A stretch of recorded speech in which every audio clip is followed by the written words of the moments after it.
Hi, and we are doing our fortnightly live stream of ZU in the front row. I'm joined by my buddy Mike. How you going, Mike? Yeah, hey Jamie, I'm doing good. How are you? Good, thanks. Busy, both of us. Right, definitely. Yeah. So we're going to make this stream pretty short. I know we said we're going to talk about Harry Potter, but that's like a whole topic that could go on forever. So we've decided to put that in our next fortnight's one. So we're going to be talking Black Panther spoilers, like proper, full-on spoilers, right? Yeah, sounds good. I think maybe worth doing a very quick spoiler-free for people who haven't seen it, then we'll jump in. All right. Do you want to jump into that? Because I know you've done your spoiler-free review over on your channel, which people can check out in the description below. I've left your link in there. And yeah, you've done the spoiler-free part, but I can't do that. My mouth just goes like this too much. All righty. So this is the spoiler-free review, and then we'll jump into the spoilers. Yeah. Well, I can only give my opinion on spoiler-free anyway. Obviously, everyone feels differently about the movie. Yeah, very quickly, I think it was a good movie. Definitely the best that Marvel's done this year in terms of movies. The music was awesome in this movie. The emotional first 10-15 minute tribute to Chadwick was so well done. Yeah, definitely has its issues, which I'll get into in the spoilers part. So that's my spoiler-free review. Yeah. The least spoiler thing that I can say is that it restored my faith back into Marvel. Like, as most people know from my channel, I am a fan of Marvel movies and shows, but lately I've been really negative about them and I haven't really enjoyed a lot. And that's being perfectly honest. Like, I've sat through them, but I haven't really enjoyed them. And this restored my faith. Like, I was so worried going into this movie thinking, like, how the hell are they going to do this? And how are they going to do it properly? Like, be respectful, make everybody happy. And I feel like in a way they made people happy. Like, there was a lot of people that did have complaints about it, but overall they said the movie was good. Like, nobody can really knock the movie. They've got criticisms about it, but I've never seen anybody that said like that was trash. Have you? No, I think everyone's pretty much said it's a good movie, or they've liked it at least. Yeah. Anyway, so I really liked it. I thought it was great. And that's about as far as the, non-spoiler things go. Hey, everybody that's tuning in. Hey, hope you're well. Thanks for stopping in. We're talking Black Panther spoilers. I'm just going to say that again and again and again. Black Panther, full spoilers. So do you want to talk about the things that you enjoyed first, or you want to go in between, or what are you thinking? Yeah, sure, could always go in between. Yeah, I'm cool with that. So yeah, I definitely think you liked it more than me, the movie. I loved it. I really did. Yeah. Again, I think the biggest positive I can give this movie is that first 10-15 minutes tribute to Chadwick Boseman.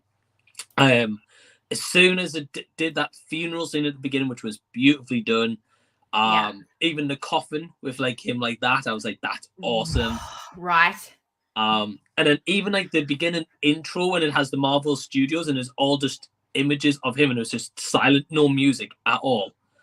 And do you know what? Really I don't know about your cinema, but our cinema, we had kids in there.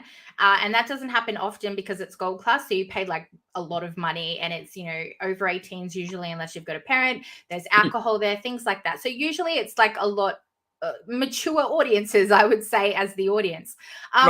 And we went to that and there was a few kids in there. I mean, they were probably like, 11 or something like that. But oh my gosh, I did not expect silence. Like, everybody was quiet, even those kids. And I just thought, wow, like, what a moment for everybody to be still and silent. And I mean, I wasn't because I was pulling my ass out, but you know what I mean? Like, it was dead. And it was just such a nice moment. It was really heartwarming, that was. So yeah, I agree with you. That was like one of the best parts, I think. Yeah, they definitely handled it so well. And I'd say I was nearly in tears at the end of that intro as well. So I'm not surprised if you and other people were. I'm such a wreck in normal things, let alone that. But yeah, it was beautiful. But and also, like, I know this is getting a little bit like religious and stuff, but I really liked how when they raised the coffin, it actually went into the air, not into the ground. I don't know. Maybe that's like a bit of a too religious thing, but I just thought, oh, that's so nice. Like, they're going to heaven, I guess you could say. Like, I'm not a religious person. I don't want to talk about that on my channel, but I don't know. It was just really nice. It felt nice. But yeah, I agree with you. Sorry. I have a question. No, I have a question for you, actually.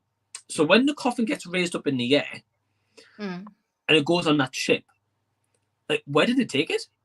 I don't know, because like obviously we see a lot of their afterlife and where their ancestors are and where they go when they die, but the coffin itself, I'm not too sure, but I thought that was good. They're not necessarily burying a coffin. So I'd like to know a little bit more about that. Like, obviously, if it's something that's brought up in the comics, I'm not quite sure, but I thought that was really, I don't know, I thought it was really cool that it was raised and went somewhere else.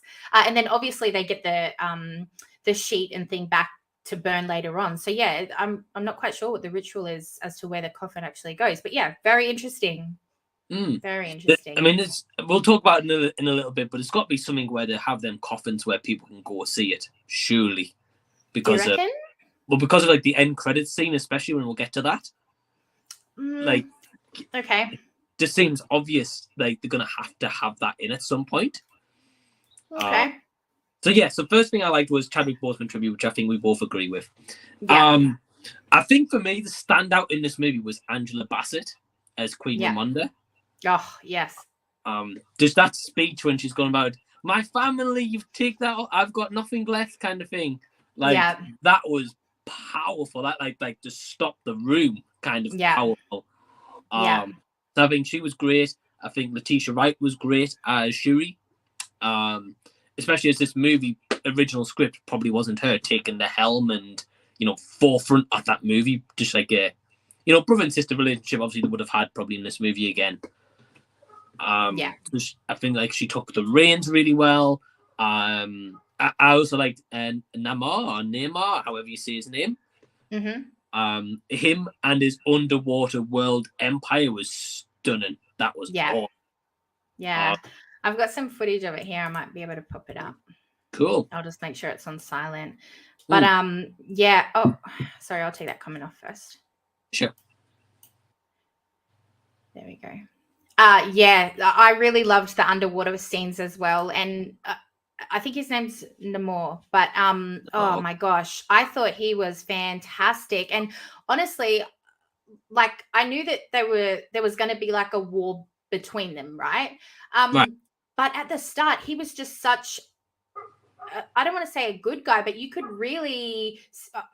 I know people might say that I sympathize with the bad guys all the time, but like I could really justify why he didn't want the surface world coming to them, and when he came to Queen Ramonda and came to Shuri when they were, mourning and things like that, or trying to, I could understand why he was saying things like, why would you share this with the world? This is beautiful. Why would you tell the world about this place? It's pristine, it's beautiful, blah, blah, blah. The air's purified. So he has all that, or not all of that, because he built all of that, by getting the sun down there and things like that. But what I'm trying to say is that, I've lost my train of thought now. Oh my gosh. Yeah, he was trying to say, like, why would you want to share this with the outside world? And, the outside world is a threat. The surface world is a threat. So I can see where he's coming from with that. And I can sympathize with that he wants to just protect his people. And the Wakandans did want to do that as well. That's why they, put up this barrier.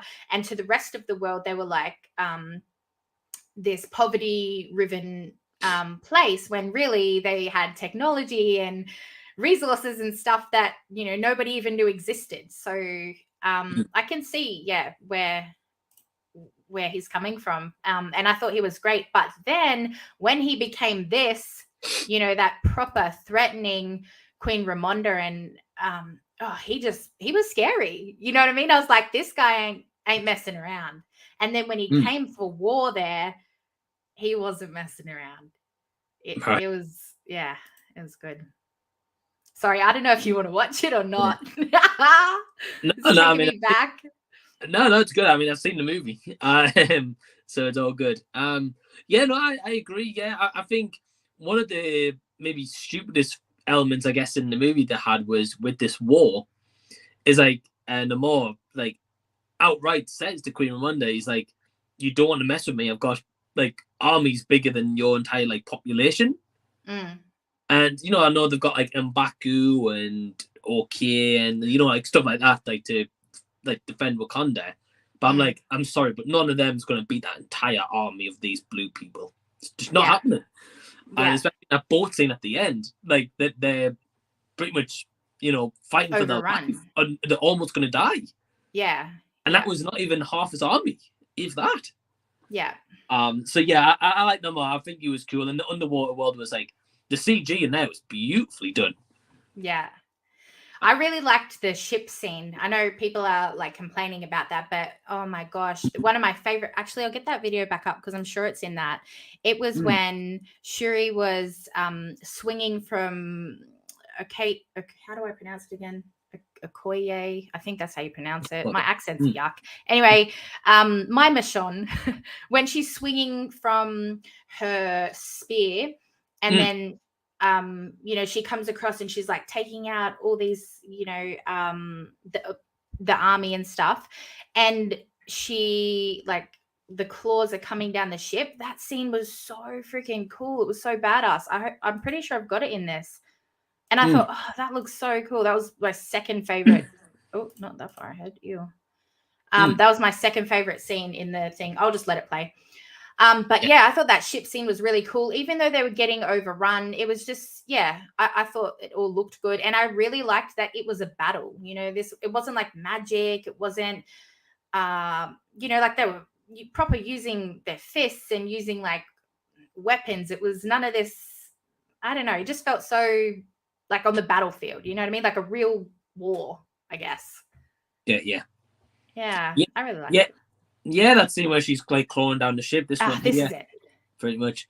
Yeah, that was like a really cool scene. And it was nice to see that she was like, she took the mantle as such, and she's now the Black Panther.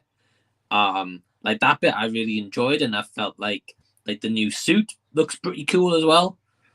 I like that scene. I liked her in that scene. There's elements of that scene I did not like.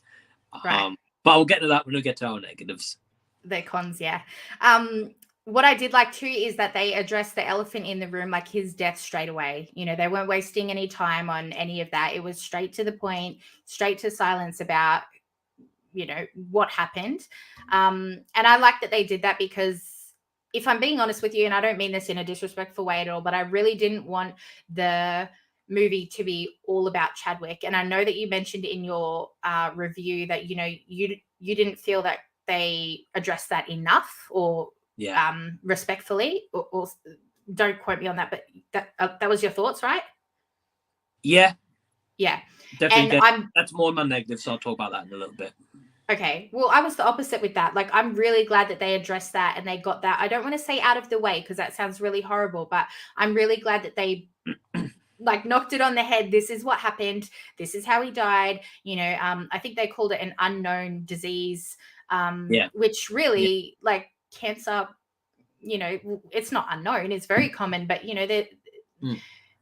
there's similarities, I guess. And then obviously the way that they dealt with the grief, oh my gosh, it was heartbreaking, but God, was it beautiful. Like I really loved everybody's performances because it was so emotional. And all I kept thinking was like, how hard would this have been for them? Because it was real. Do you know what I mean? Like carrying that coffin, that's their friend, it's someone they've worked with. And it was just really, really sad. And I think they really portrayed that. Oh God, it must have been hard, but it was done really, really well. So that was another part that I liked. What else did I like? I'm trying to like play it back. We only watched it last night, so it's still pretty fresh. But I enjoyed the music. Yeah, I think. Yeah. But most of the music. I'm not going to say everyone in the music, but I don't think it was as good as the first movie's music with Kendrick Lamar. But I like the beats, like again in like the funeral scene, or sometimes it'd just be like bangs like drums or like the Congos kind of music. I might be wrong. I'm not sure what the music soundtrack was. But there was times where it was just like even just a musical instruments playing. I was like, this is just beautiful to listen to.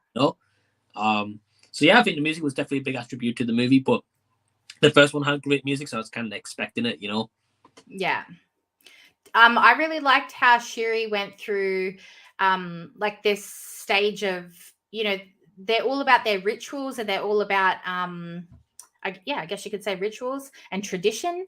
And Shuri sort of disrespected that. You know, she was so hurt by her brother's death that, you know, she's like, I'm not going to grieve the way that you're grieving, you know, like I'm going to do better and protect and things like this. And yeah, I just thought that the way that they dealt with grief was really, really good, to the point where, you know, they always stayed true to being like, I see the Wakandan nation as like very peaceful.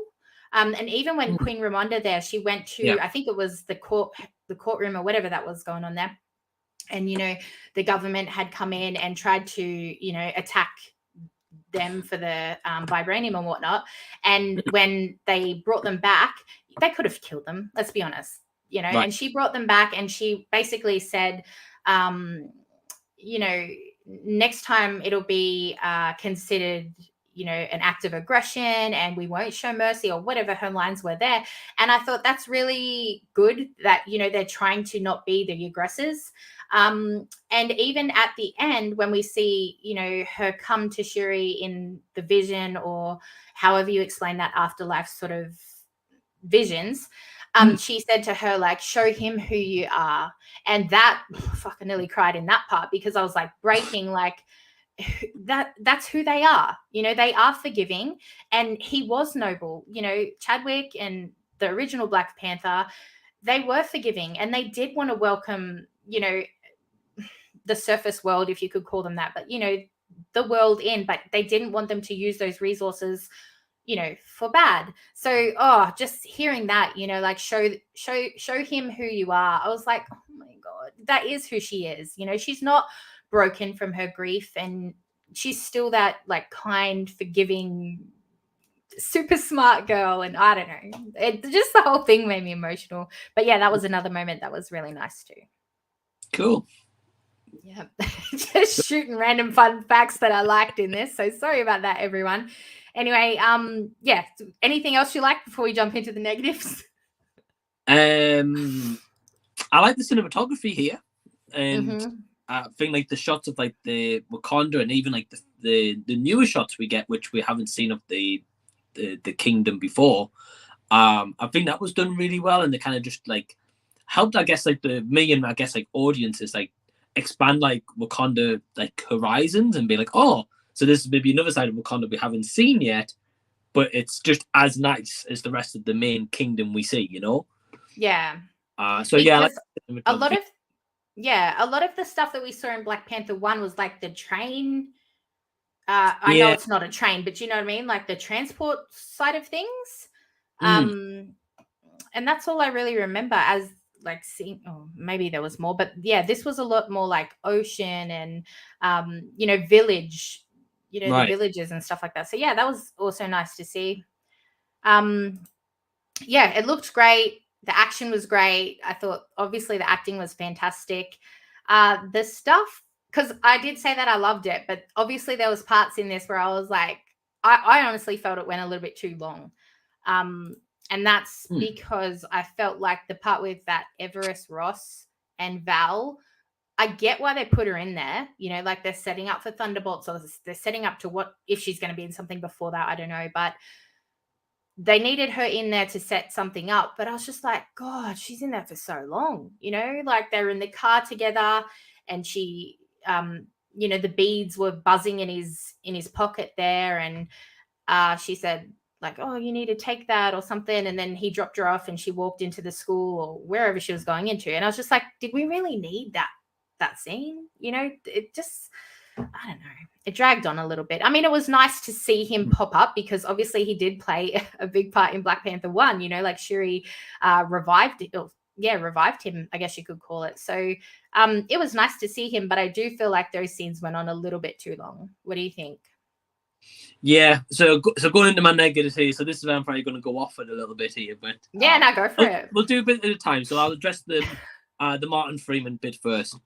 Yeah. So one of the biggest things for me is I agree with you about him and Val. I think that didn't need to be in the movie at all. It added no levity to it. There's a line in here where she's like, "I'm gonna have to come over yours and go on your Peloton." I'm like, right? And you've been working out, like he was running. I was just like, what the hell? And I think that was in there purely to say that they used to be married. Like that's their, Yeah. that was the whole point of it all. And I was like, did we really need all that for that though? Like it took me out of what was happening with the war and with Wakanda and Telecon and I don't know. It was a bit much. It made no sense as to why it was in there. It was, as you said, probably just to put for like the Thunderbolt. But why? Why do you need that in this movie? Like, for example, why was Martin Freeman's character not at the funeral scene in Wakanda? Yeah, well, when we left, my husband said that too. He said, why was there no Avengers at all at Wakanda? Right. And he was really ticked off with that. But I was a little bit more understanding, I guess, in the fact that if there was all these cameos, I would have been taken out by that. I would have been like, oh my God, Bucky appeared. Because if anybody, I expected Bucky. You know, like they replaced his arm, they fixed him, they used technology. It's like, if anyone was going to be there, I would have thought it would have been him. So yeah, when none of them were there, I thought, okay, they're keeping this within their community, which a lot of, you know, there's some, what's the word that I'm looking for? Groups, I guess you could say, that are like that. They're very close knit and, you know, only want their culture there and things like that. So I can see where they're coming from with that. But yeah, my husband was really annoyed about that, you know, to them, he was, to them, he was their king, but to the world or to the Avengers, at least, even just that close-knit Avengers group, he was their Black Panther, you know, like he saved their lives and things. So, yeah, my husband was a little bit off, like of the same opinion as you. Where were these Avengers? But if you look at like what's really going on in this time frame, where are these Avengers? Do you know what I mean? How many of these Avengers do we have left? If we're talking about the timeline and stuff, you know, like there's probably Clint,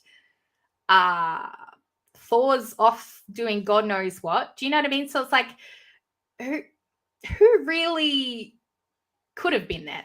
Natasha's dead, you know? So yeah, if anyone, I would have expected Bucky, but I was really glad that they didn't include anyone. I really liked that they kept it very cultural and very, you know, just to their nation. I thought that was enough for me. Yeah. It wasn't for you, but it was for me. Yeah. Like, don't get me wrong. Like, I agree with you in terms of like the cultural thing. And again, that first 10-15 minutes was beautifully done. I guess at the same time, though, as you said, though, for Iron Man, everyone was there. That's I know Iron Man's a big part, don't get me wrong, I get that, but every single Avenger was there for his funeral. Black Panther, who was shared the vibranium with the outside world, with all these Avengers, like, I just don't get why they couldn't have. I mean, I didn't put it as my negative, but thinking about it, I don't get why they couldn't have just had one scene, even at the beginning, like from a bit of a distance, even, or from, you know, not inside the actual place where they're having the funeral, like on the outside where they're allowed. Like, just a quick shot of a couple of them, like, stood there. Like, again, as you said, like, Bucky, who, T'Challa saved his life, gave him a new arm. Like, he did everything for Bucky. Yeah. He gave bloody Captain America a new shield. I know, obviously, Captain America's, like, 80-year-old now, like, but, yeah, I just think that could have been added, for sure. But, again, I wouldn't put it as my negative, but definitely, your husband's got a point. Yeah. Well, the way that I looked at it is, I was like, everybody knows, you know, Tony Stark, and he's everybody's Iron Man. Whereas, you know, the way that I looked at it was that was their king, you know. To the rest of the world, he was the Black Panther and stuff, but they didn't know him. They knew him as a superhero, but they didn't know him as a king, as a leader, as a protector, as a provider. Do you know what I mean? It was a little bit more personal to have it as his, like, family, I guess. They were his family. Do you know what I mean? So yeah, that's the way that I took that. I think it'll depend on how they address it in the future. So yeah, like, and I would love to see another funeral like that does get addressed, like that does address his death in some other way. Maybe not a funeral, but like his death be brought up by an Avenger. This could actually play a good factor into Bucky in Thunderbolts. Because imagine when some of these Avengers find out, they've had to find out about his death over a news broadcast, firstly. Yeah. Secondly, they could be like, well, why was I not invited to the funeral? I was good enough to fight alongside him, but I'm not good enough to pay tribute to him. Yeah. The bookie could take that and be like, well, hold on, like, who made you Black Panther all of a sudden? And like why was I not consulted about this? So that could maybe give him a bit of a further onto his problems he's already got going on, to trigger him, be like, well, T'Challa, I owe my life to him as such. You know, he helped me in that time, and now you can't even give me the courtesy of paying a respect to him. So yeah, well, I think it'll be interesting how they like address the Shuri becoming Black Panther, and if it's just accepted, okay, or they're like, well, hold on, we don't quite accept this at the moment. Yeah, it'll be interesting. And I'm jumping way ahead, spoiler rise here, but like how long she will actually be Black Panther for, you know, like where are we going to start to get T'Challa Jr. as, you know, is he going to be a young Avenger, or when will he become the king? Do you know what I mean? Because obviously that's what they're setting up for, like a proper descendant. Not that Shuri's not, and I'm not saying I don't like Shuri. I'm just saying that they're obviously setting up something with that post-credit scene there. So how long until we get that? Do you know what I mean? Are they going to do like a big skip, or how many Black Panthers are we sort of going to get through? Right. Hey Perez, how you going? Hey, sorry, man. I'm stealing your man for a little bit here. You can have him in a minute. Right. So I wonder how long, you know, it will take until we see T'Challa Jr. That's what I'm calling him. I can't remember what he was actually called, but I agree, you know, about how will the rest of the world approve of Shuri? Right. What was your next con? What was the first part? Was it? I think it wasn't the Avengers.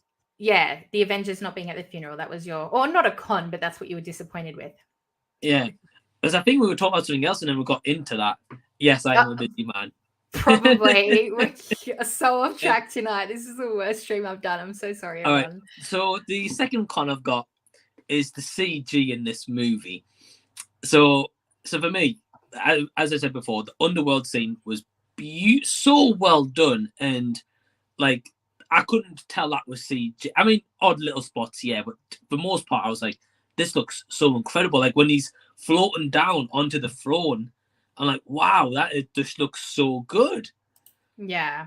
But like, I'm sorry, but when he's flying up in that part of the trailer there, when he's flying up on his wings to get up to the glass where Queen Ramonda is, yeah, wow, that looked like an Xbox, PS3, Xbox 360 cutscene. That was so bad, and the thing is, I might be the minority here because I know Perez didn't feel like this, but I know Rashad kind of did as well.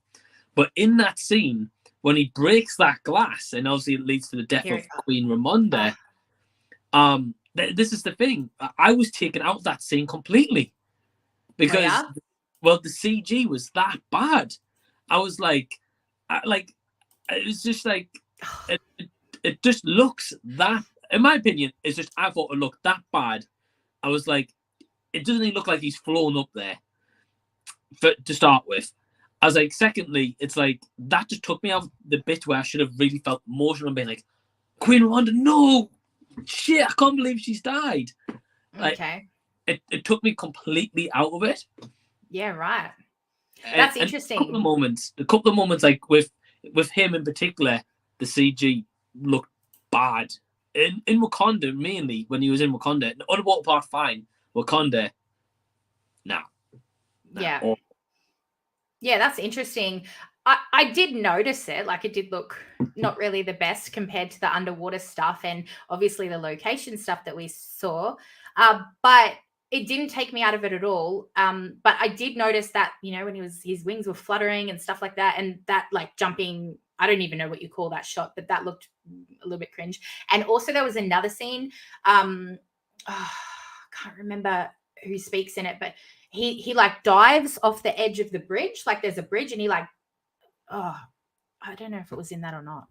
Anyway, he dives and I'm like, what the hell is that? It looked cringy as. But when you're talking about like that CGI stuff took you out of Queen Ramonda's death, Oh my God, no. Her death to me, I don't want to say was beautiful, but again, as to what I said earlier with the showing mercy, this is firstly a child, but a scientist, a human that she could have let die. Do you know what I mean? But she sacrificed herself because that's the type of people that they are. You know, they are protectors, and that's how she died. And that moment was just beautiful. But do you know what really upset me the most? And I didn't really think about it till like quite later the night that I watched it. But the last thing that Shuri said to her mum, and I laughed at the time, I thought it was quite funny. She's like, sorry, mum, can't hear you, got to go, which a lot of people, let's be honest, do say to get rid of their parents off the phone. And that was the last thing that she said to her mum. And that broke me as well, because I thought, man, how sad that that's the last thing that she remembers. And the same with Okaye, I can't pronounce them, Michonne again. The last thing that she remembers is being dethroned. Do you know what I mean? That was the last interaction that she had, was this, not aggressive, because she was emotional. You know, she was emotional. She was upset. She just lost the last piece of her family. You know, Shuri was abducted or whatnot. But I just thought, man, I wish they had have had some sort of different interaction before she actually died. You know, like, I get she drowned, you can't really bring her back to life and then have her die, but I was just like, oh, what a sad thing that the last memory of her was not nice memories, you know. Oh, it was very sad. Right.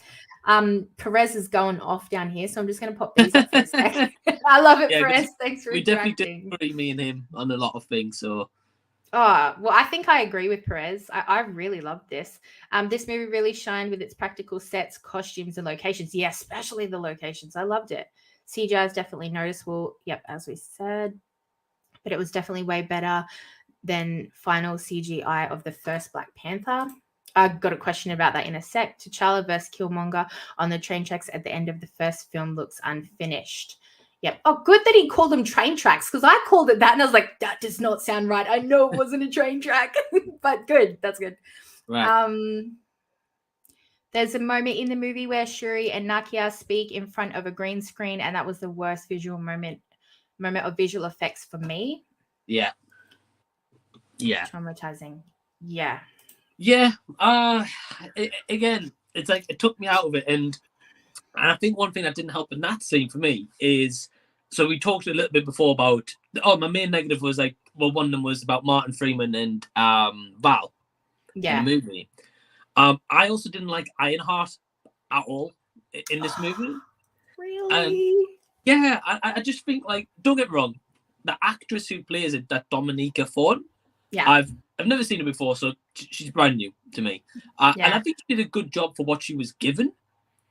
But it's just like, ultimately, what purpose did she serve in the movie besides set up her own TV show with Martin Freeman? Like, that's what that's setting up for. Hi, by the way.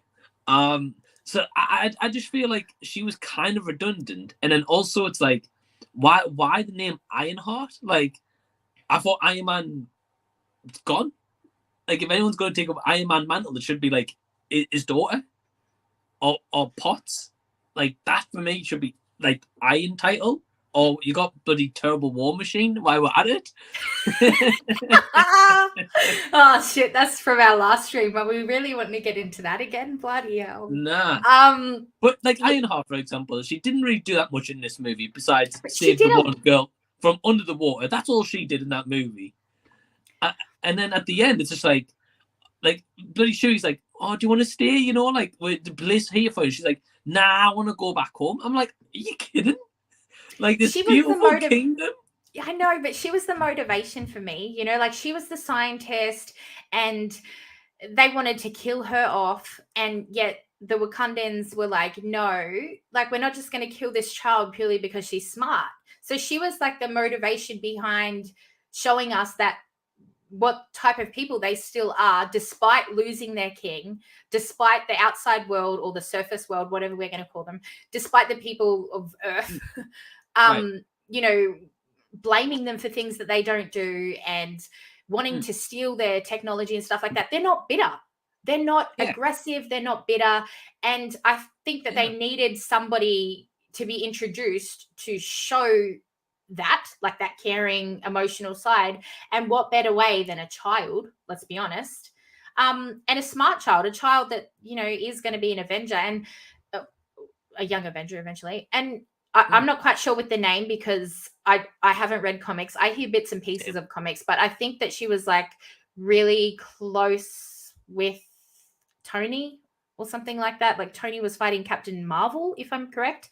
I could be completely wrong, but this is just bits that I hear from Jace. And yeah, and she was like obsessed with his tech or something like that. And she built the suit. And that's when they took her in for like training as like a understudy or an undergrad. Do you know what I mean? So maybe in the movies or whatever she's going to be in next, whether it's a series or whatnot, you know, maybe she's again still obsessed with Tony's tech and stuff like that. So maybe that's where the name, I'm not quite sure. But I liked her. Do you not think she would have fit better in knowing like that War Machine movie or series they're making? Yes, but who are you going to introduce for these people to save?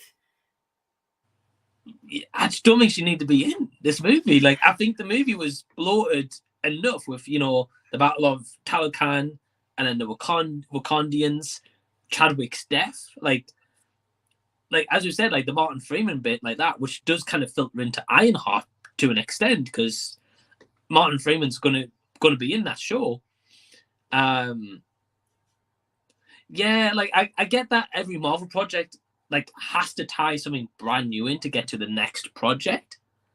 But I just don't feel like in this movie, especially when the original Black Panther movie didn't tie anything in from like the Avengers, apart from I think the post-credit maybe with Bucky, if I remember right. I can't remember that post-credit scene.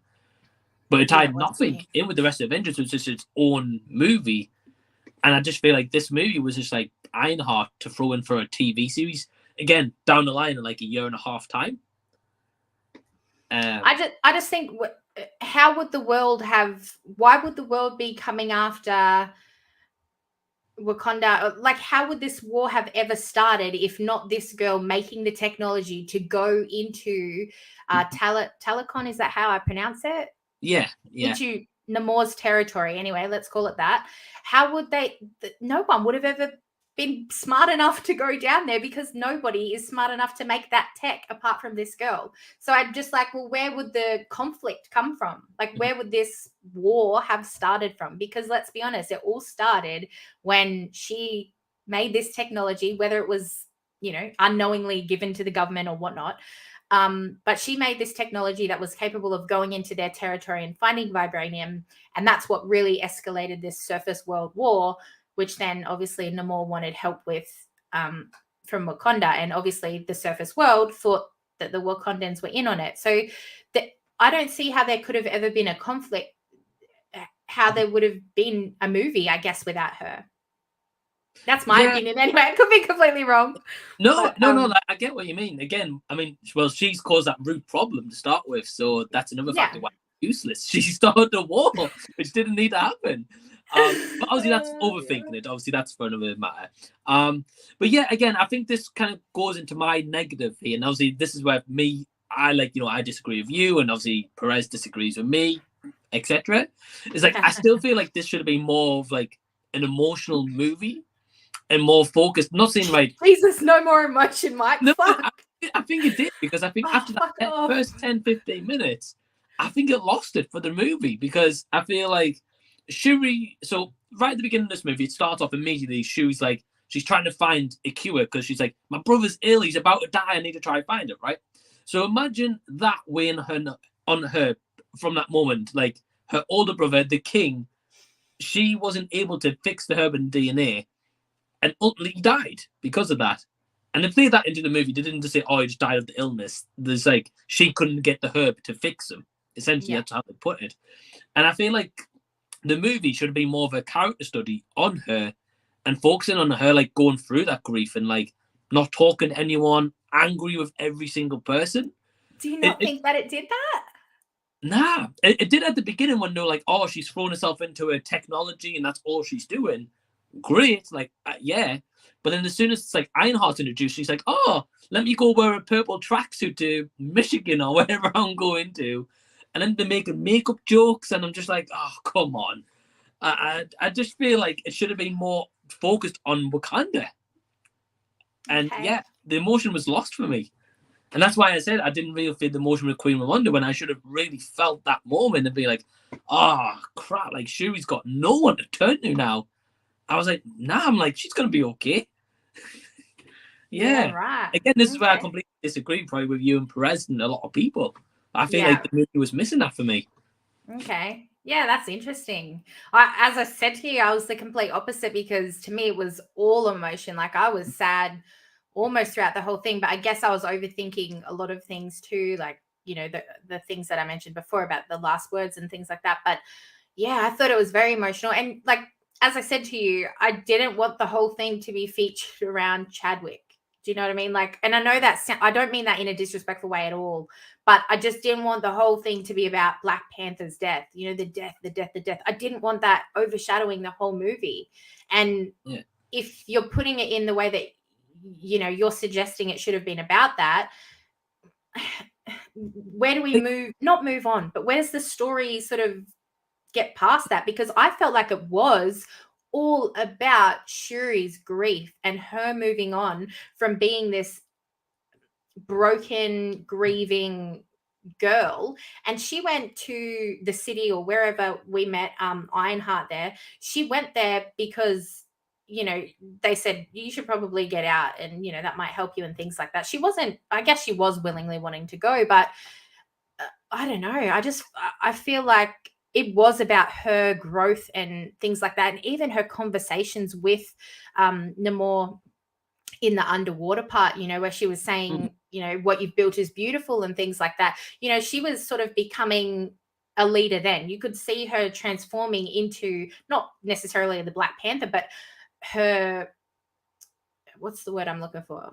You know, he was very noble, I think is the word I'm trying to use there. Yeah. And I feel like she was that too. You know, she's saying, I think one of her lines actually was something like, let's come to a peaceful compromise. You know, she doesn't want war. She wants him to have this beautiful underwater thing that is, you know, built on tradition. And like, you know, same thing. He had a very similar storyline with, you know, he was broken and bitter because the death of his mother, and then when they went to bury her, you know, he saw the slavery and things like that. So he's sort of in the same boat as her, where he feels broken, but he's been alive for how many years to deal with this, and he's dealing with it, and he's bitter, he's aggressive, and he wants to take revenge on the surface world. Whereas Shuri, who's in the exact same boat, she's broken, she's grieving, she's strong enough to say, well, no, you know, we're not just going to kill this kid purely because she's smart. We're not going to wage war on the world just because there's bad people in the world. So I think, yeah, her growth was definitely a big part of that movie. And, you know, the war and all things like that, I think it just was handled like so perfectly. And I think that if there was more on the death and more, you know, about him, and even with the Black Panther, like they didn't just make her the Black Panther. Do you know what I mean? Like she went through all these stages with the underwater and all that sort of stuff. And then when she came back and she actually took the herb, you know, like there was like a growth. Do you know what I mean? They didn't just give her the suit and be like, oh, well, you're next in line. Do you know what I mean? So I agree with you. I like the growth, and she didn't just automatically get the suit kind of thing. Yeah. I like that part of it. I think it's just, for me, it's just like, I wish they kind of got out with the Ironheart part, because if they did that, and again, like they wouldn't even have to say so much like the scientist was making this. They could have had it where Val was the ultimate bad person in this as part of the US government, and because of that, that's why this war started, because it's just like, oh, well, the Taliban thing, it's the Wakandians starting it and not the scientist.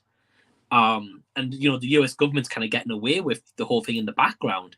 I just think, I think if it was just Ironheart wasn't in it as such, and it was more focused on Shuri and her journey, and she had maybe a powerful speech like Angela Bassett had earlier in that movie about her family. Like, I don't think, like, for me, I don't think Shuri had that moment where she had that powerful line delivery where you're like really feeling like, oh, like it hits you in the heart, you know? I just don't think she had that moment in this movie. Oh gosh, I could literally quote moments from this movie when she said about burning the sheet and she replied to her mother with, she doesn't want to burn the sheet, she wants to burn the world. That right there, to me, she's angry. She wants to take down the Yeah, world, which is exactly what Namor wants. They are yeah, same. And yes, then she that part. grows from that. But that part I agree with. So she had that hatred, and I was like, right, great writing. Of course, you're gonna feel it after you couldn't save your brother from dying. I Yeah. just feel like that gets over pretty quick, and it's more focused on Ironheart and trying to get the scientist. I think that's Okay. again. I know we agree to disagree here, but I think that for me was, I think, why it took me out of the movie a bit. Yeah, that's fair enough. The one thing that I was a little bit annoyed about was, and again, spoilers here, we're putting up spoilers. Sure. Killmonger, when she went to the afterlife and she saw Killmonger there. I'm sorry, but I got from the first half an hour of the movie, Shuri's angry. Shuri has hate in her heart. Shuri is grieving. Shuri is upset. Got it. We got that point. I don't think we needed to see Killmonger. I think that whole scene could have just been cut. What did he do apart from torment, or not torment, I guess torment her, and disrespect her brother? Say, are you going to be the noble one like your brother was, or are you going to be the one who gets things done like your cousin? All this sort of attitude that we remember from Black Panther 1. Why did we need that? She was already hateful. She already wanted revenge, I guess you could call it. Why did we need that scene? Like, was that a fan thing? Were fans like, oh my God, we need to see Killmonger again? What was the go there? Did you enjoy seeing him, or were you like, what? Well, I really loved him from the first movie. I think he was a great villain at the time in the first outing.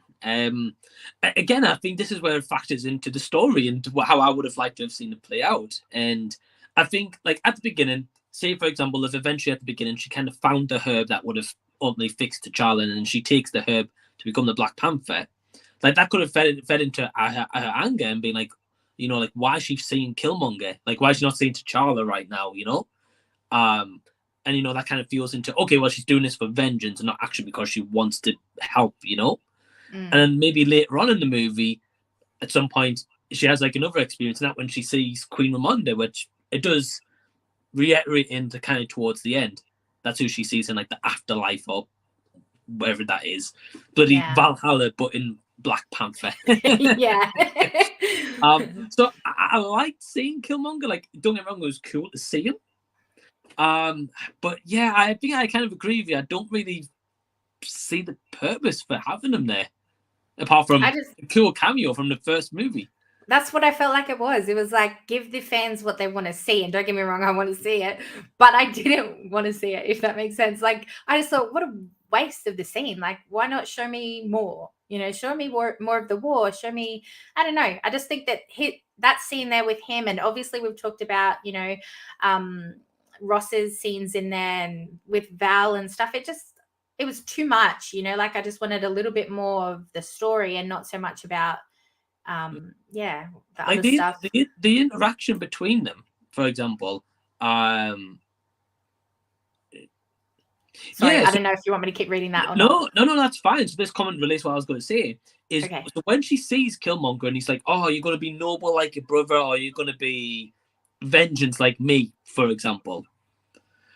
Is like, that should have been the moment where she turned him away and said, "Look, I want to be like my brother. Like, this is what I believe in with Wakanda."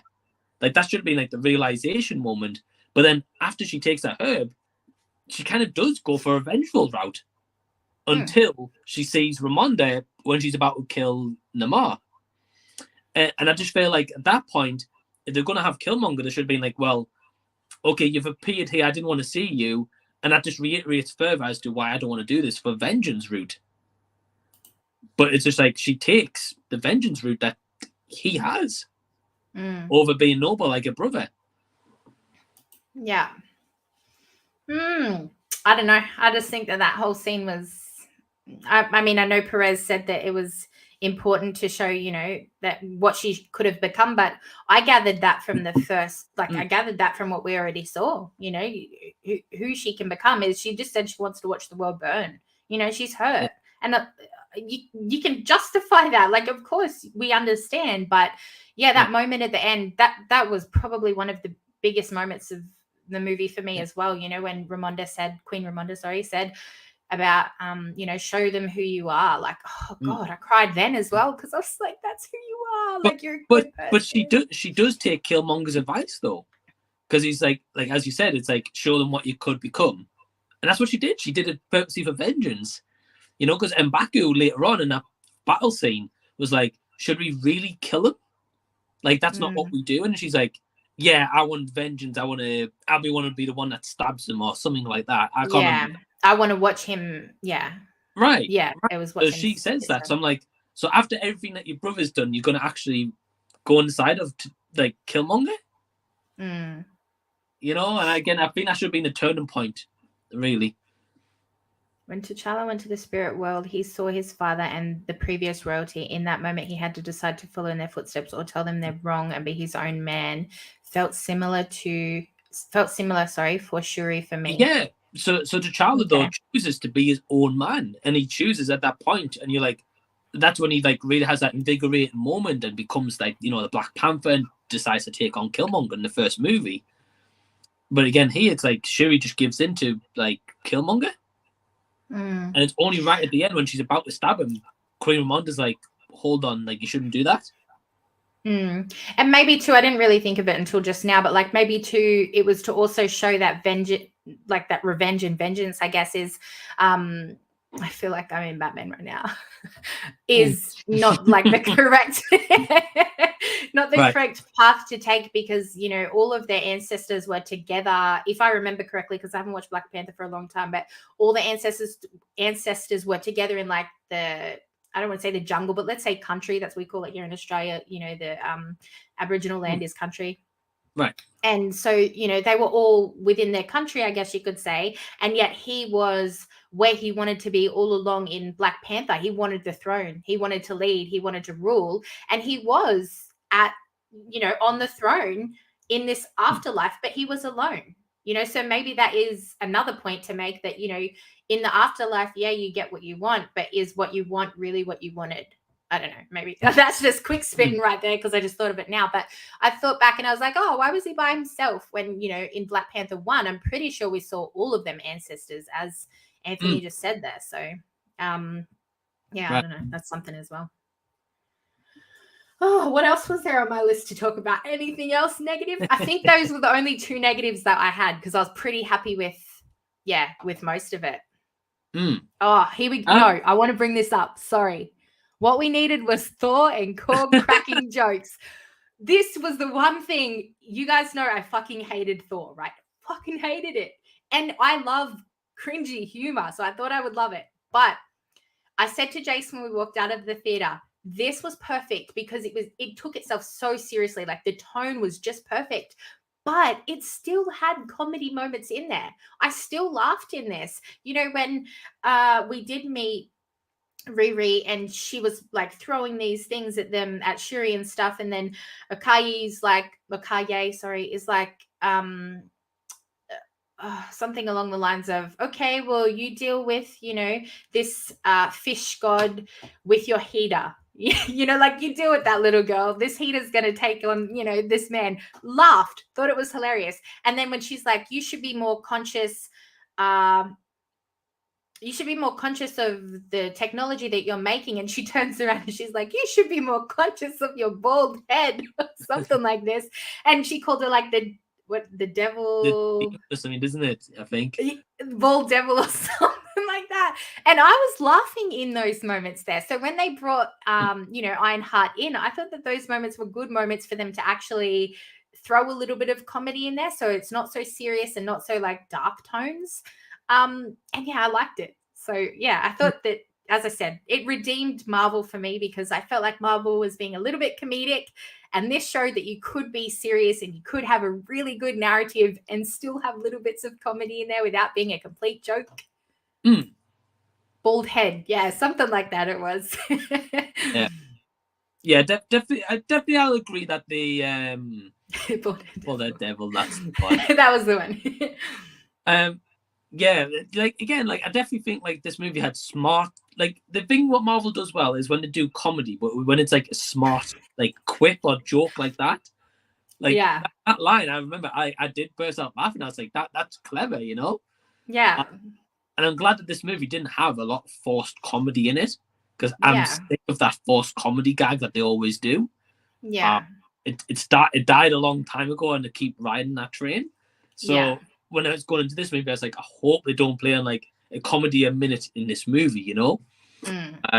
So yeah, I definitely give them props for that. Like the comedy was a lot better than 90% of their projects that they've done recently. Yeah. Sure. Well, I want to ask you the big question before we move on from this, because I know we've got to wrap up pretty soon.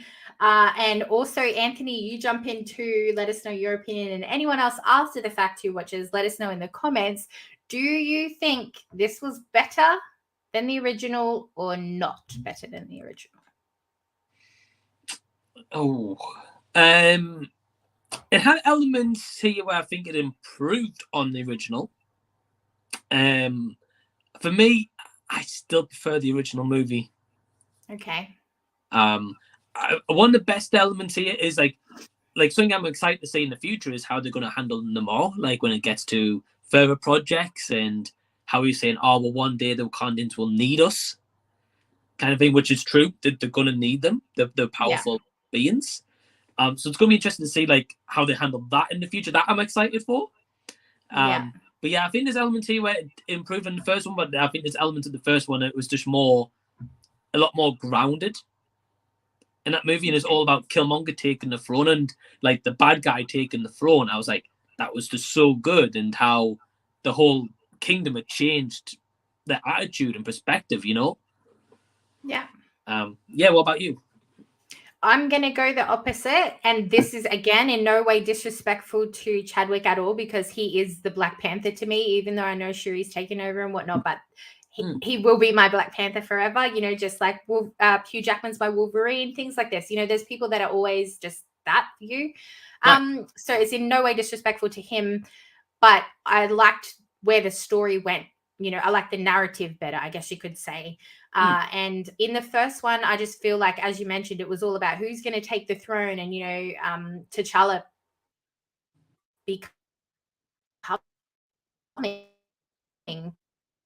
the Black Panther, you know, the ritual story, I guess you could say. But I did like where this went, and I liked seeing this whole new world, like this underwater world using the exact same technology. And yeah, I just really liked that aspect to it. And obviously the acting, I feel like everybody was, whether they'd grown from the first one or whether it was his death, everything was just like next level acting. And not just in the emotional scenes when they were you know, it was upsetting.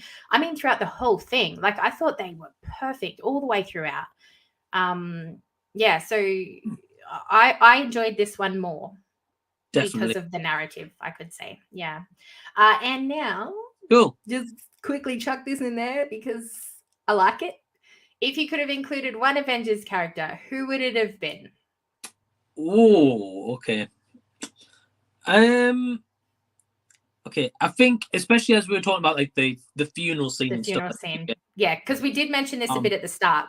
We did, yeah. I think if it's terms of like now, okay. So I guess this question is it terms of like an Avengers character of like just a cameo like at the beginning scene, or is it an Avengers character like for the rest of the movie? Yeah, because that's different. We need to be very specific here, because my friend Tammy, she said Thor, and that's purely because she has the hots for him. And the next comment is Drawl. So yeah, you got to be a little bit specific. Like, was it purely for the funeral side of things, or Okay, but who would you have had either way? Okay, well, funeral scene, I think we've already said Bucky. Okay, yeah. I think that would have just made sense. Maybe even make sense for him to be in the movie, to, you know, pay the respects, and then being like, you know, if there's anything I can do while I'm here to help you at all, like, I'm here. But then when Shuri gets the mantle, you know, maybe he finds on the news and he takes a trip to Wakanda, you know, and then like he's pissed because he's like, well, I couldn't get paid respects to Chadwick, what I mentioned before. Like that could have led really into like, because obviously the Thunderbolts is mainly focused on like all anti-heroes or bad guys as such. Yeah. By the looks of the poster, is like, you know, like kind of anti-heroes, bad guys. So that would kind of give him a sense turn as to why he's kind of turning bad again. Maybe, yeah. Yeah. So I would say Bucky. What about you? For the funeral scene, yeah, we mentioned that before, Bucky, but I don't know.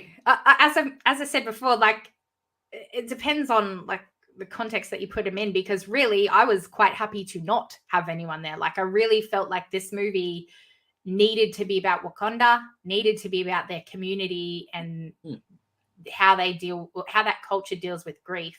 And I think that throwing all these cameos in would have overshadowed that. Like, as I said, I even think that throwing in the 2 cameos that they did, not including obviously Killmonger, but the Ross and Val in there, I think that was too much.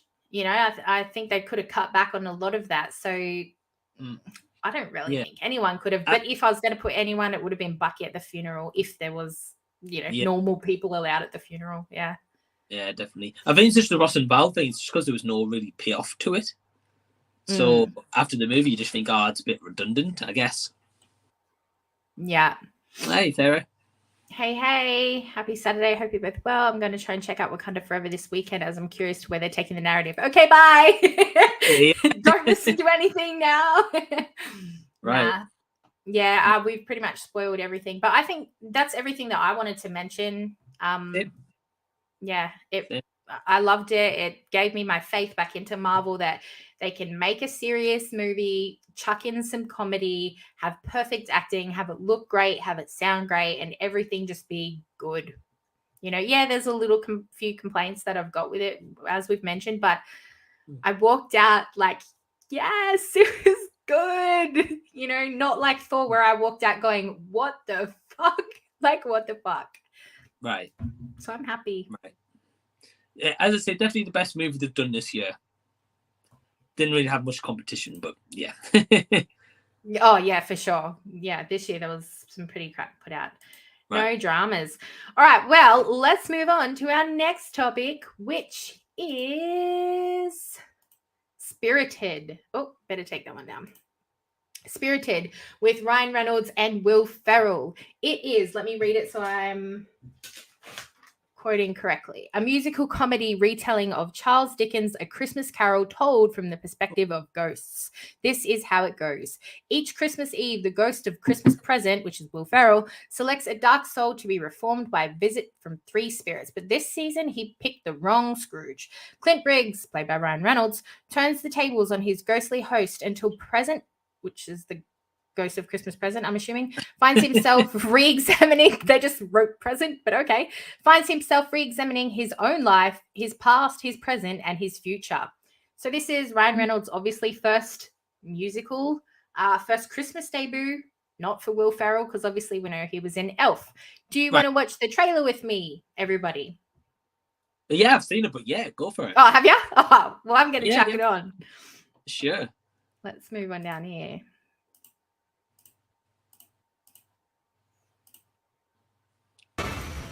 There we go.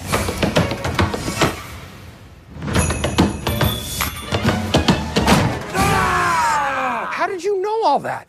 I didn't. I was just following you. You were following me? Yeah. Oh, I messed up in the middle there. Yeah, tap is new for me. It's a very expressive medium. What is all of this? I am your ghost of Christmas Present. Like a Christmas Carol? What do you think I'm going to be all intrigued by what's behind the door? Not even a little bit curious? Damn it!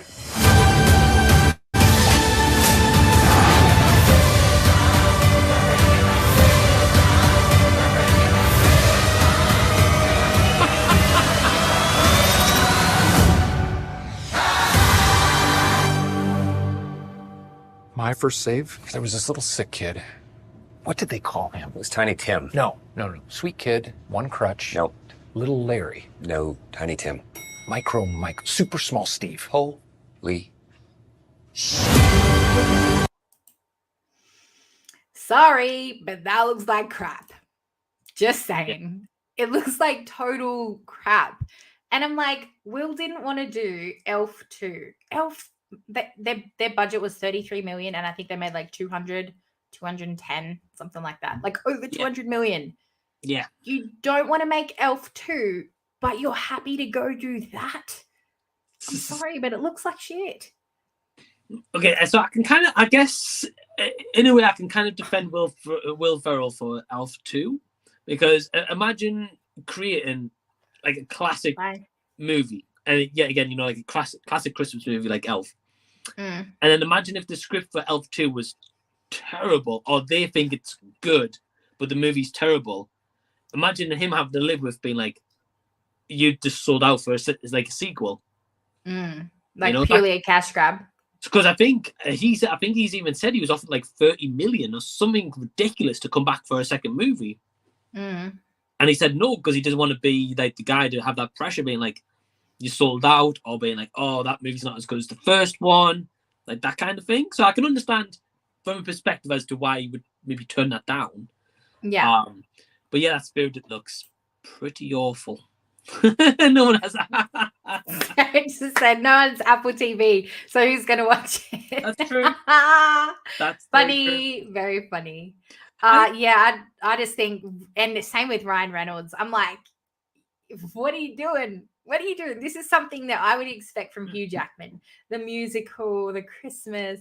What are you doing, Ryan? Well, you know what it is? I'm a little bit intrigued because the standard Christmas Carol story is like Scrooge is always uptight. He's always like angry, whatever. And obviously he has that moment in realization later on in the movie. He's like, oh yeah, maybe I've been too bad. And he turns his ways, right? That's a classic story. In that trailer, I don't think there was one moment where Ryan Reynolds looked like he was like angry or like the Scrooge. Like, right. It just like seemed like chirpy. And I'm like, that's not Scrooge. Right.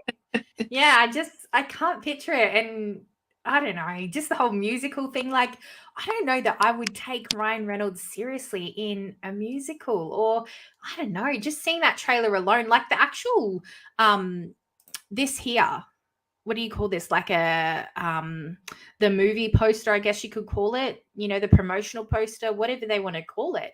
That right there, I got like Blades of Glory, that yeah, movie? I was about to say that. I looked at that and I was like, this is a joke. Like, this is funny, right? The comedy. And it's like, yeah, it's a comedy, but like, it's a fucking musical. Like, what?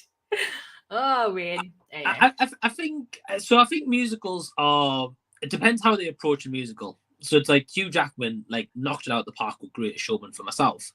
But like, like he was a likable character in that movie, and it didn't feel like he was just playing Hugh Jackman.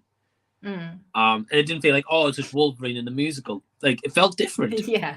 Whereas like Ryan Reynolds there, I think what also doesn't help is that Deadpool also focuses on music. So Ryan Reynolds has always got like the walkie on, or whatever it is.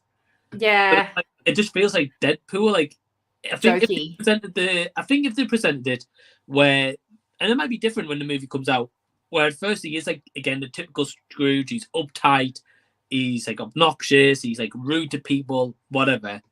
And like Will Ferrell's there to like have music numbers to try lighten up his spirit. That could work. But that trailer, but if you read what that like how the narrative's going to go, though, it's the other way around. It's Will Ferrell, or the ghost of Christmas Present. It's from his perspective, and it's him going through his past and his future, and so it's all about him, not about Scrooge. So I'm like, I don't know how that's gonna work. And yeah, I really am not liking Ryan Reynolds in that.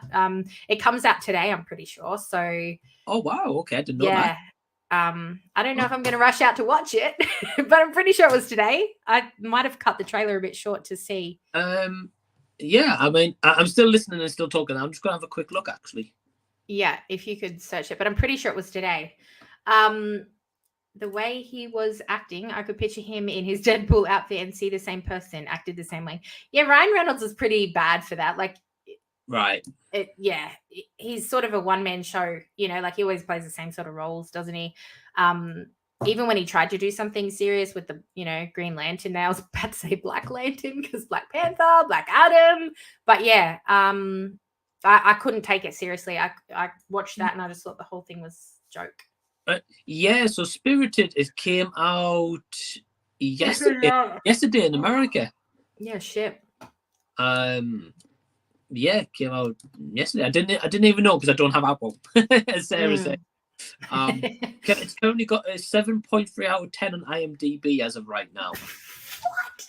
Maybe I should give it a chance then and not be so judgmental. Maybe I'm just in a grumpy mood or something. But I watched that and I was like, what the hell are you doing? You didn't want to do another Christmas movie and you jump into that Christmas movie, which looks like crap. Right. Ryan Reynolds looks like crap. Oh, God. I mean, he doesn't look like crap, but you know what I mean. But I will say this. Although I haven't got Apple TV and I'm assuming you don't have Apple TV either. I don't know. But from what I've heard in terms of like people's reviews and like on Apple TV is Apple TVs don't have a lot of content. But from what I've heard is Apple TV has more quality over content.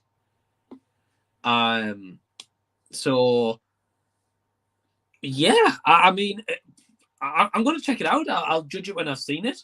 But yeah, you're right. So you think it's going to be a goodie? Well, by the trailer, it looks a stinker, but I could be wrong. Yeah. No, not coming to cinemas. Streaming only. No. Am I going to watch... This leads on to the next stuff that we're about to talk about anyway, so that's good. Am I going to watch the new Lindsay Lohan Christmas movie? Yes, I am. Yeah. I'm doing a review. Me up. Yeah, I'm doing a review with Jacob, so that'll be fun. Nice. Yeah, Jacob Martin. So that will be good.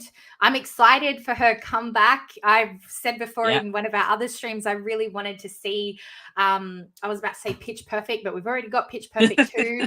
Freaky Friday 2. There we go. We've even got Pitch Perfect 3 now. Yeah, I'm excited to see her come back. I like her. I know she's got issues like personal wise, but acting wise, I think she's fun. Well, I think, like I'm excited for her comeback as well. I know because she was recently on just Jimmy Fallon like a couple of days ago. Okay. And obviously they were talking about the movie and she was saying that she just got married this year as well. Mm-hmm. So I think she's starting to kind of get over her problems that she's maybe had. And he asked her, he's like, so did you get approached by like Freaky Friday 2 and what was your thoughts? Oh, yeah. So she was like, yeah, I got approached by Freaky Friday 2 while she was filming Falling for Christmas. And she was like, she stopped immediately because she's like, she heard from Jiminy Curtis. She's like, you don't just pass that up, you know? Right. So it might be the works then. And she literally said, she's like, I'd be down for that. And like Jimmy Fallon was like, someone get on this project immediately. Yeah, for sure. And definitely, as we mentioned in our stream a couple of weeks back, like for next year, you know, because that would be the 20-year reunion. So if they could pop that out, or if maybe they already have and it's just, you know, we're going to be surprised with it soon. But that would be perfect. Apparently, I don't know if it was on Jimmy Fallon or not. I think he might have also said that Lindsay Lohan had signed for a free picture deal on Netflix. Oh, okay. So obviously that first one, Fallen for Christmas. We might get a Fallen for Christmas trilogy. Who knows? Maybe. Yeah, all right. Sorry, how that was leading into segueing into something else was... what are we going to watch? That's what we watched in the past 2 weeks. We watched Black Panther, obviously. What was some other things that you enjoyed this past fortnight? I'd have to look at my letterbox. I honestly can't remember. The only one I can remember that I've watched was Bar Fight, which I put out a review for yesterday. Mm-hmm. That was Melissa Fumero, which was Amy Santiago from Brooklyn Nine-Nine. If you've seen that show. I love Brooklyn Nine-Nine. Right. Sorry, it's really late here. No, it's cool. So yeah, she was the best part of that movie. But the movie absolutely sucks. Don't watch it. Well, I've heard a lot about her in Blockbuster recently. You know, the Blockbuster series that they put out, and people said the same thing. It sucked, but she was great. So I watched one episode of that Blockbuster. Yeah, no good. And it was hard to get through. Okay. Yeah, I did not like it at all. Hey, Jace. Hey, Jace. Hope you well. We are good. So yeah, I guess in terms of so I can't really think of what I watched in the last couple of weeks. Like probably like a couple of the Halloween movies and stuff, like the Halloween horror thing I did. But coming up, I'm going to be watching A Fallen for Christmas, as we've mentioned. Yeah. I think next week we get a film called The Menu, which is Anya Taylor, so I'll be checking that out. Mm-hmm. And I'm not sure besides that. I guess, The Land Before Time 4, because I'm doing a collab with Perez. So I'll be watching that one. Yeah. What else? What about you? I did watch Titans. Yeah, hi, Josh. I kept that up there. Oh, here we go. Sorry. I'm just going to chuck that up real quick. I thought Black Panther Wakanda Forever was a great ode to Chadwick with some brilliant performances. I know you've just jumped in now, but afterwards, after it's like gone to air or whatnot, you'll have to go back and watch the start of this because we talked about Black Panther like fully in depth. And I was on the same page with you, Josh. I loved it. I loved almost everything about it. So it restored my faith back in the Marvel franchise, I guess. And I really loved it. Mike did as well, but not as much as me. No. By the way, a quick question. What's Marvel's next project? The Guardians of the Galaxy, the holiday special or Christmas special. And that is the final chapter of our phase 4. So that's it then. And then we move on to Ant-Man Quantumanium. Okay. All right, cool. Well, I forgot about that, but I'm looking forward to Guardians Christmas, so that'll be cool. Oh, I'm so excited for that. When I watched the trailer, I thought it was like, I didn't think it was going to be a big joke, but I thought, it was just going to be sort of like a throwaway movie, like just a Christmas fun thing, sort of like the Groot series was. But then, they, talked about Gamora's death and Star-Lord's feelings. So Pete's feelings. So I was like, this might not be as, not pathetic, but, not so much as a joke as I thought. Right. I'm going to leave that inside joke to you. So basically, Jace, all you need to know about Moonfall is Halle Berry and Patrick Wilson showed up, collected the paycheck, and went home. That's all you need to know. That good, huh? And then don't watch it, Jamie. You'll hate your life. That bad. Fuck. Yeah. I'll be seeing the menu. I'm going to have a look at the menu because is the actor in that the main actor? I'm pretty sure. Was he in the originals, the vampire series that I haven't watched, of course? Who watches that? Never seen that one. Menu. I'm pretty sure he is the. Got quite a few people in it, I know. Like Nicholas Hoult from X-Men, he's in. Anya Taylor, Ralph Fiennes. I can't remember who else. There's quite a few people. I thought he was married to the new sensei that's in Cobra Kai. I thought he was married to her, but I could be wrong.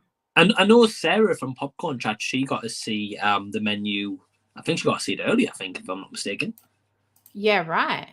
Yeah, Ralph. I'm sure that's the same guy. That's going to tick me off his face. Hold on, let me Google it. Sorry, guys. Right.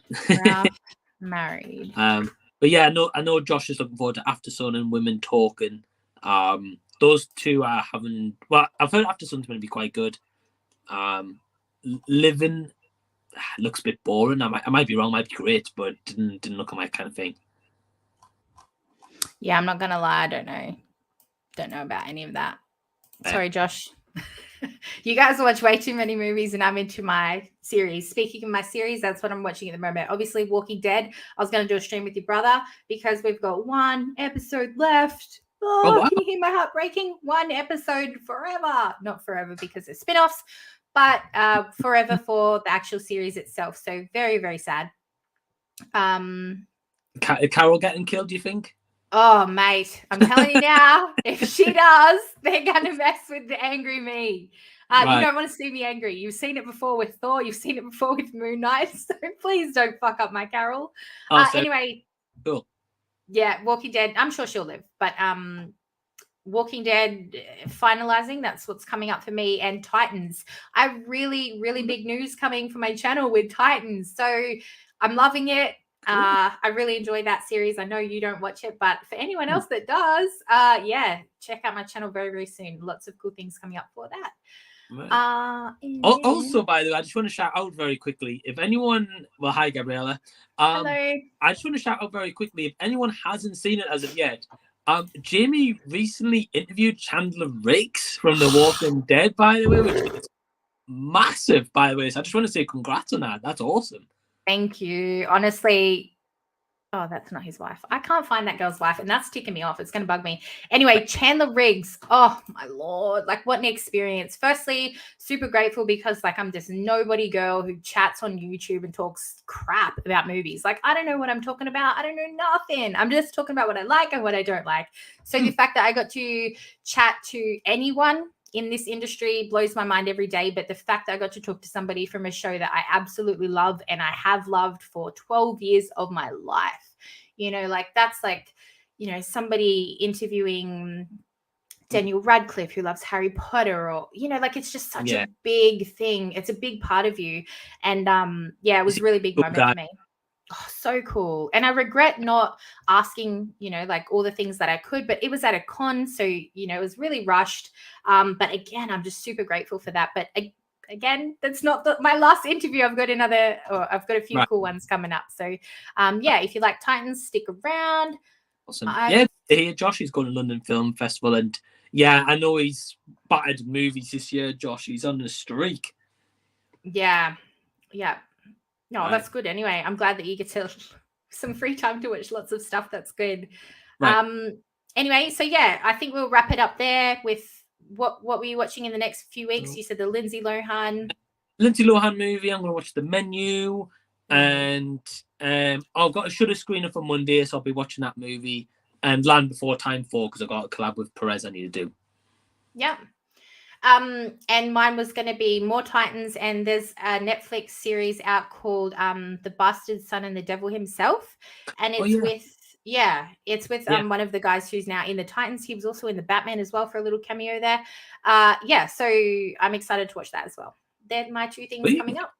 Sounds good.